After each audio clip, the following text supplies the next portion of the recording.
What's going on, you guys? I am, as always, Mr. Grimreaper 512 with Dark 987, and welcome to a Halloween edition of Back in Time with yours truly. Tonight we're going to look at The Haunting in Connecticut. This is the first of three Halloween edition Back in Time reviews that I'm going to do for you guys. As I told you guys on the last video, I have the rip from the silver screen stuff still here. But I have the logo for Back in Time here on the screen, so y'all guys will know what. Yeah, not to be confused. So, but we're gonna, as what we did in the last review that we talked about with Friday the 13th Part 2, we're gonna do the same thing with this one. Okay, so have seen this movie. I've seen this movie. And I'm pretty sure Knight has seen this movie as well too, or has heard about it. I have heard about it. I don't think I actually have seen this. Nope. But there was controversy with this particular movie as well. And we'll get into that as we talk about it, as we talk about the movie, and much like the other reviews that we have done, we're gonna get into the plot and talk about this and stuff like that. But this movie was directed by Peter Cornwell. This movie was written by Adam Simon and Tim Metcalf. Sorry. Metcalf. Yeah, thank you. This film starred Virginia Madsen, Kyle Gallner, Martin Donovan, Amanda Kerr, and Elias Koteas, who, if you guys remember who that is, he played Casey in the first Teenage Mutant Ninja Turtles movie. The first two, yeah. The first and the third, yeah. Yeah. So it's really pretty cool that he's in this movie. Okay, so yeah, it is awesome. Yeah, so we're gonna get into the plot here and talk about the movie, and let's see where Haunting in Connecticut takes us. So here we go. Right. In 1987, Sarah Campbell, played by Virginia Madsen, is driving her son Matthew, played by Kyle Gallner, home from the hospital where he has been undergoing cancer treatments. Sarah and her husband Peter, played by Martin Donovan, a recovering alcoholic, discuss finding a rental house closer to the hospital. On another hospital visit, Sarah finds a man putting up a for rent sign in front of the large house. The man is frustrated and offers her the first month free if she will rent it immediately. See, this is when... Okay, I want to stop right there. This is how you know something is up. This is how most horror movies start. Yeah. A house is getting put up for sale. A certain house is getting put up for freaking sale, and yeah, all hell's gonna break loose. So yeah, that's how you know something fucked up will happen in this movie. But anyway, I digress. The following day, Peter arrives with Matt's brother Billy, played by Ty Wood, and cousins Wendy, played by Amanda Crew, and Mary, and they choose rooms. Matt chooses the basement where there is a mysterious door. After moving in, Matt suffers a series of visions involving an old bearded man and corpses with symbols carved into their skin. The next day, Peter learns that the house was supposedly a funeral home. Oh. Wow. The room behind the mysterious door is a mortuary.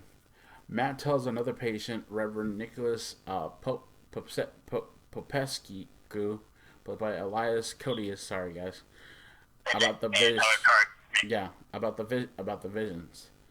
Nicholas advises him to find out what the spirit wants. Later, Matt finds a burned figure in his room who begins to move toward him. When the family comes home, they find a shirtless Matt with his fingers blood covered from scratching at the wall. Shit. The family begins to crack under the stress of Matt's illness and bizarre behavior. The children find a box of photographs which show Jonah, a young man from Matt's visions, at a seance emitting ectoplasm from his mouth. Wendy and Matt find out that the funeral home was run by a man named Ramsey Aikman. Aikman was conducted psychic research and would host seances with Jonah as the medium. At one seance, all those attending, including Aikman, were found dead, and Jonah disappeared. See, I told you. Nicholas theorizes that Aikman was practicing necromancy, an attempt to control the dead and bind them to the house. That night, Nicholas finds human remains in the house and removes them. Matt awakens to find Aikman's symbols carved into his flesh. He is taken to the hospital where he encounters Jonah. Nicholas and Matt begin to have simultaneous visions. Everyone in the seance is burnt after a flash of bright light. The barely alive Aikman told Jonah to get out of the house, concerned that the demonic presence will get him next. Jonah uses a dumbwaiter to escape, calling for help. Entering an unknown chamber, Jonah realizes that he has entered the crematorium. Crematory.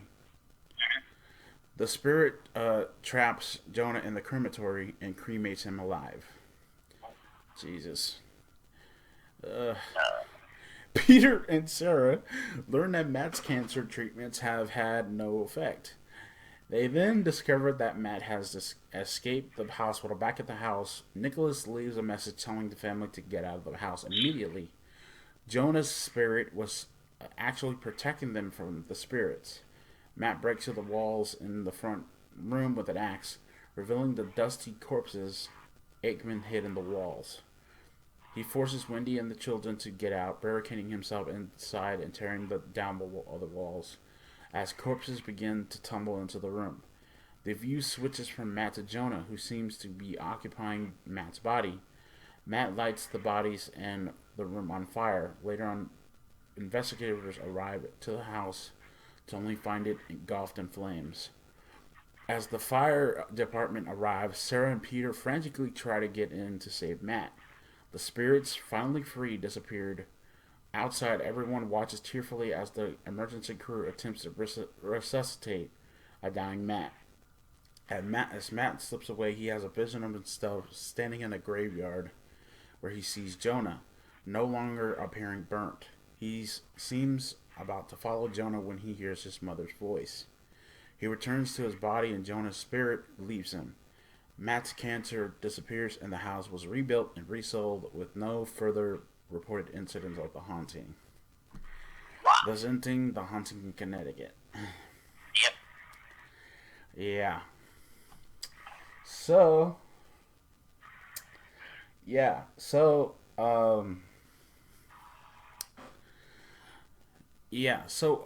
before we get into what we thought about the movie, we need to first things first. We need to talk about the controversy behind this movie. Definitely. Okay, practically, this is what it says about according to Wikipedia, this is what it says about the controversy. Promotional material for the film claimed that it was based on true events experienced by the Snedeker family of Southington, Connecticut in 1986. Ed and Lorraine Warren claimed that the Snedeker family was a former funeral home. The Snedeker house, was a former funeral home where morticians regularly practiced necromancy, and that they were powerful supernatural forces at work that were cured by an exorcism. Carmen claims of haunting by an evil entity, and subsequent exorcism were dramatized in episodes of the television series A Haunting, Paranormal Witness, and Mysteries at the Museum. I've seen the episode where they talked about this, the Paranormal Witness episode where they talked about this. However, according to the skeptical investigator Benjamin Radford, there is a quote, little or no proof that anything supernatural occurred at the house. Radford wrote that author Ray Garden was employed by the Warrens to write the supposedly true story and was instructed by Ed Warren You've got some of the story, just use what works and make the rest up. Just make it up and make it scary. Research Joe Nickel has dismissed the story as the hoax. Nickel noted that since Ed Warren died in 2006, some of the co-authors have admitted that he told them to make up incidents and details to create scary stories. Now, I'm not gonna put it. I'm not gonna say this was real or that it was fake, but the way it was told on the way it was told on the episode of Paranormal Witness that I saw, it seemed real to me. But what do you think, man? Do you think the whole thing? Do you think that the whole thing about? Do you think the whole haunting in Connecticut story, true story, was a hoax, or what do you think? I don't know. After reading what you went through here, I don't know. Really, I really don't know, because when you make a movie, like, scary movie, sometimes you want to base them on actual events that happen in real life. Yeah. And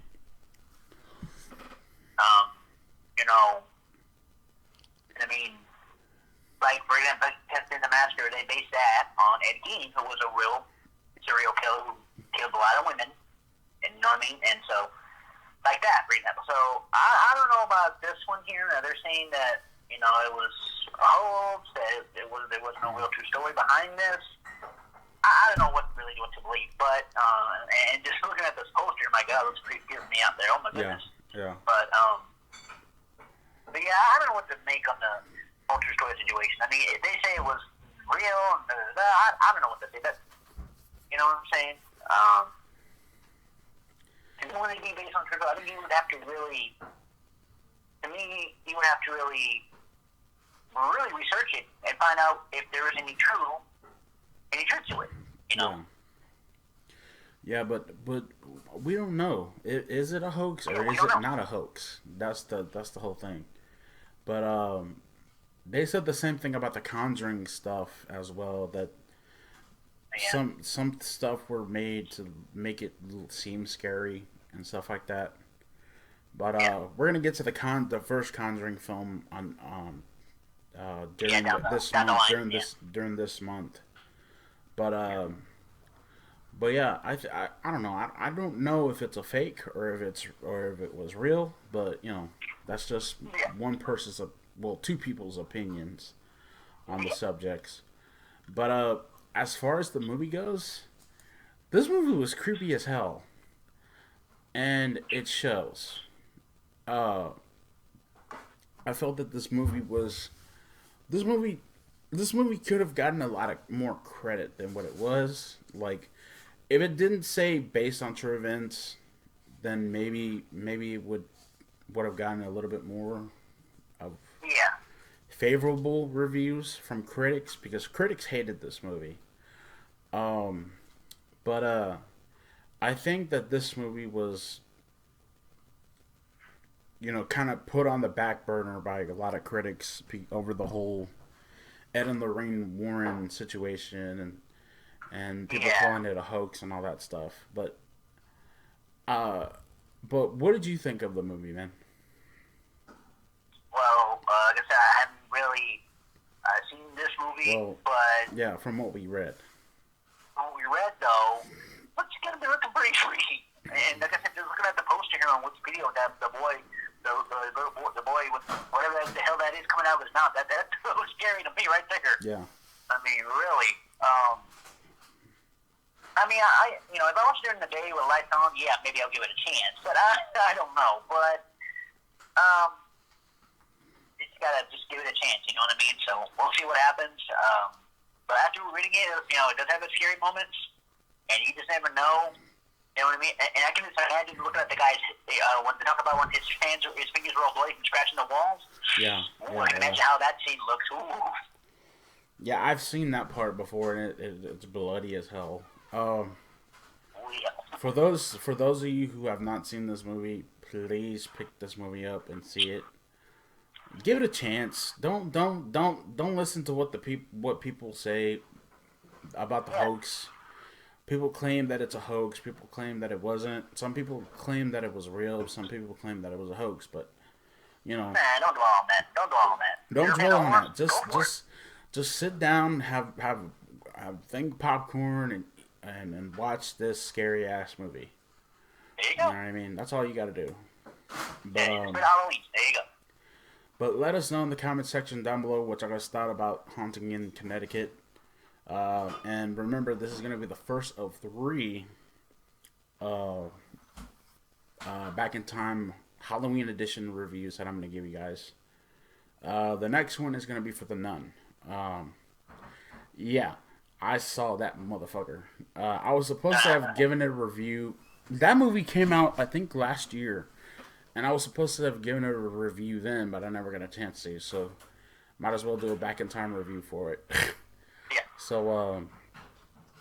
So yeah, I got that one, and then I also got Casper, which is kind of a family-oriented Halloween flick. Yeah, it's nothing more. It's It's a not horror horror, comedy, really. you know. Yeah, but yeah. So let us know in the comment section down below what you guys thought about this one and stuff. I'm as always Mr. Grandfather 2, and I'll see you all in the afterlife. Peace.